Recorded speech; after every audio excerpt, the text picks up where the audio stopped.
Hi guys, so Red here from Jeep Dr. PH. Meron tayong client today. Si Sir, ano pangalan sir? Jonathan. Sir Jonathan, magpapacheck. Gusto daw niya ng Ford Everest. Nandito kami sa Bagumbong ba to, sir? Oo. Bagumbong, Caloocan. Para i-check tong 4x4 na Ford Everest Titanium na to. And ito, syempre, lagi natin dala yung ating scanner. Lagi may nagtatanong sa akin sa nakakabili nito. Lalagay ko na lang yung product link sa video description at sa pin comments. Medyo mahal, mga nasa 50,000 to nung nabili ko.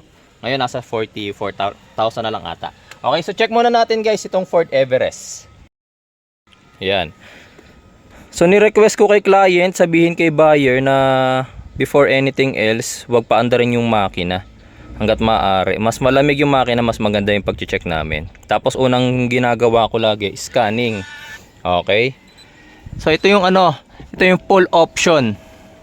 Kasi meron lumabas na 4x4 nung 2016 na walang sunroof. Pero ito meron. Full option ang tawag dito. Ayan. Gumagana naman yung kanyang sunroof. Tsaka yung kanyang yung curtain. Ayan. So scan muna tayo sir. Habang waiting tayo. Tapos ito medyo mga ilang minuto lang din naman to. Nilagay ko doon sa box. 2016. Gumagana ba yung kanyang Yan, gumagana naman. 4-wheel drive. Naka-aircon. Wait lang, patay natin.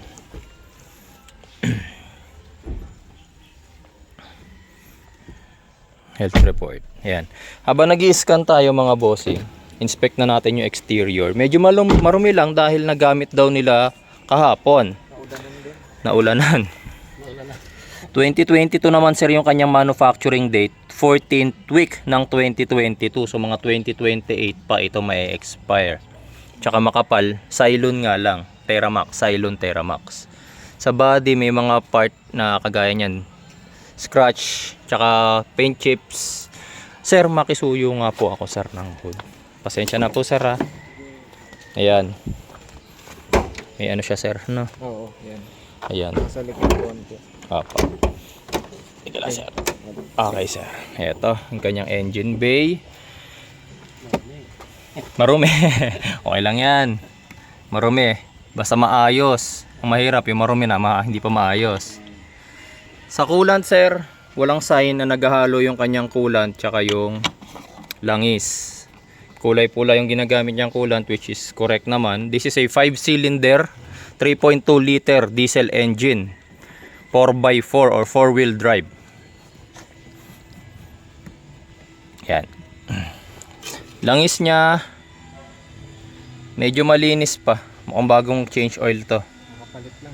Okay, sa Ford malinis na to ng lagay na to kasi mabilis umitim ang langis ng Ford. August yata, no? Yan. Mga pala yung tinignan natin yung Okay.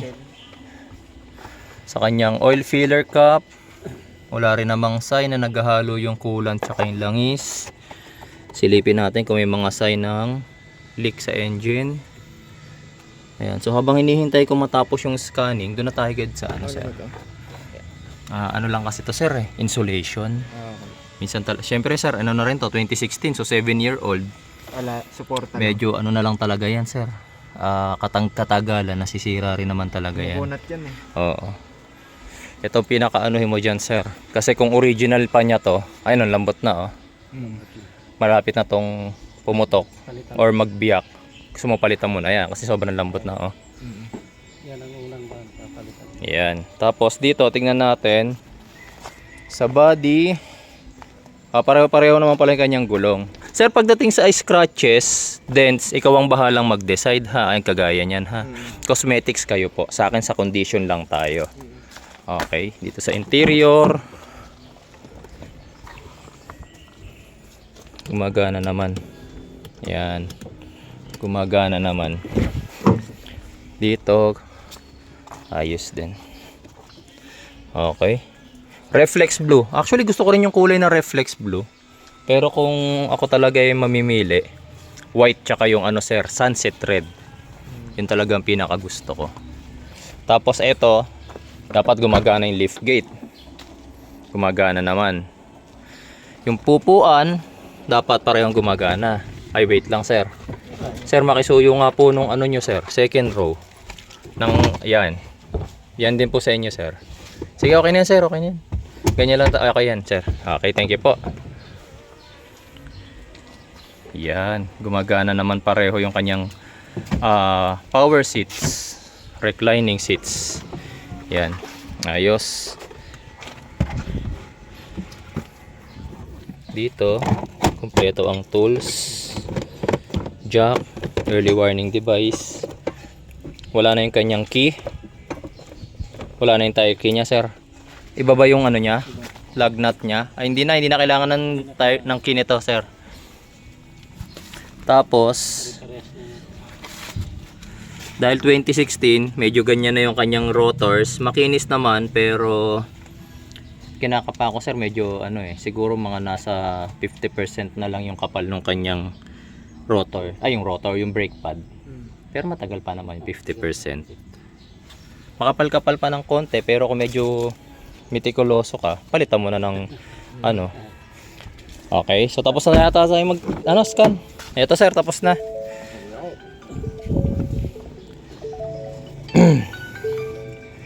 Ito, sir, rear door switch illumination. Actually, kahit Everest ko meron yan eh.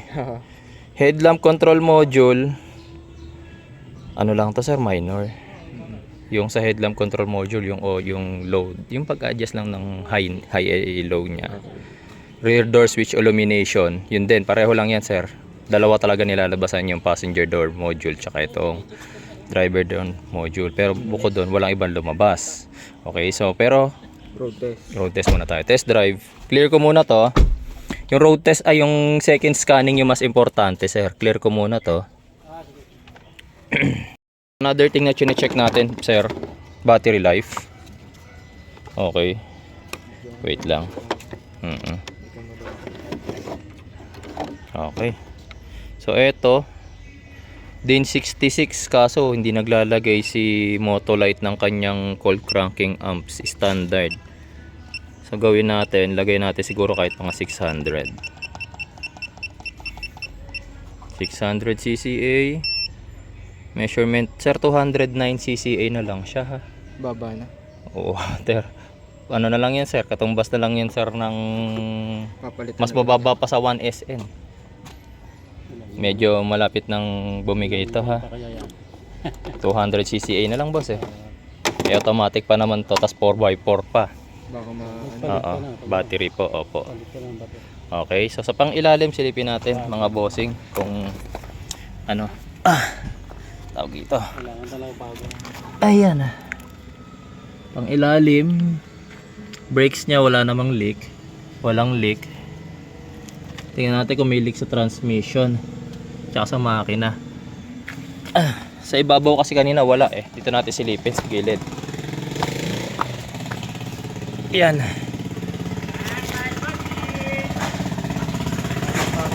Transmission wala naman leak.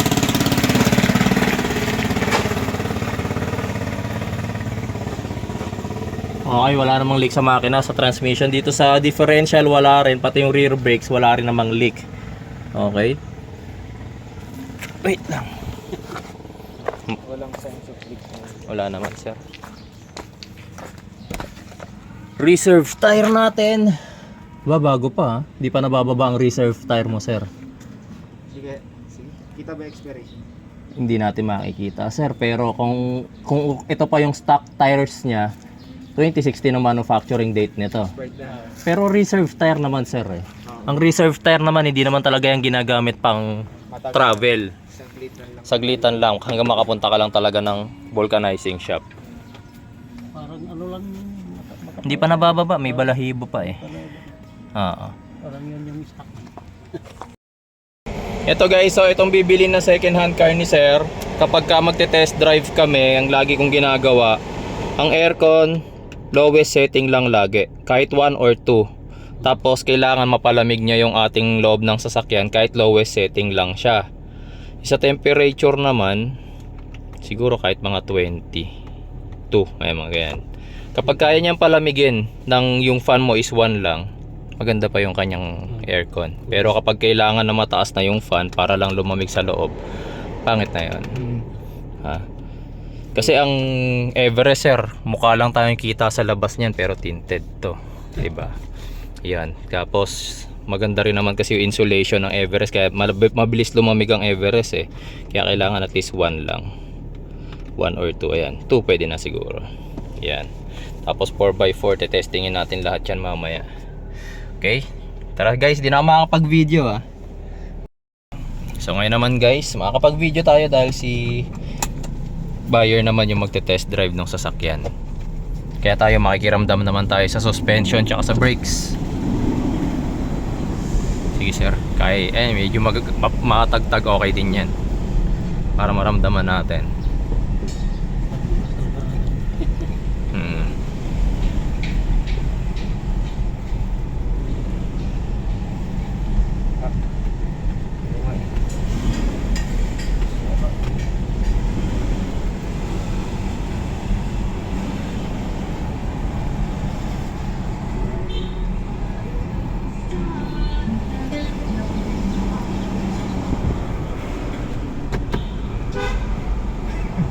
Gitna lagi yan kay Ford.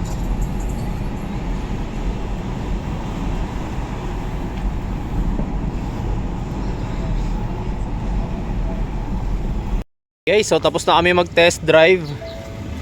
And pati yung yung cruise control tinesting namin, pati yung active parking assist. And one thing I noticed, ito pala pag nagpa-parking assist, kailangan pang isilinyador. Hindi ko alam kung may problem lang or kailangan talagang isilinyador ang 2016. Tatry ko dun sa 2016 na hanap ako ng 2016 na pwede nating ma-test drive. Kasi kanina nag-active parking assist kami. Ito yung active parking assist na to. Yung kusa siyang nagpa-park. Dati gumawa ako ng video niya sa Ford Everest ko. Pindutin mo lang yan, tapos kapag nakahanap siya ng spot, brake ka na lang, hindi mo na kailangan mag-accelerate. Pero dito kailangan pa mag-accelerate eh. Yan, okay. So titingnan ko na lang sir kung okay siya sa 2016 na iba. Yan. Ito yung final scanning namin. Sa test drive okay naman. Ford. Yan.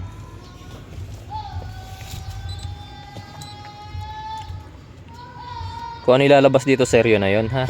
Kasi nag-clear na tayo kanina. Tapos ngayon nag-test drive. May kalawang na pala siya rito.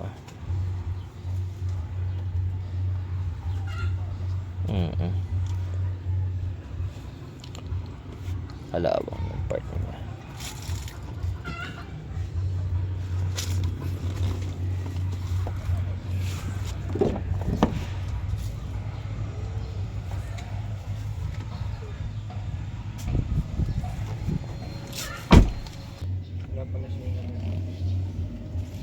Wait lang natin guys.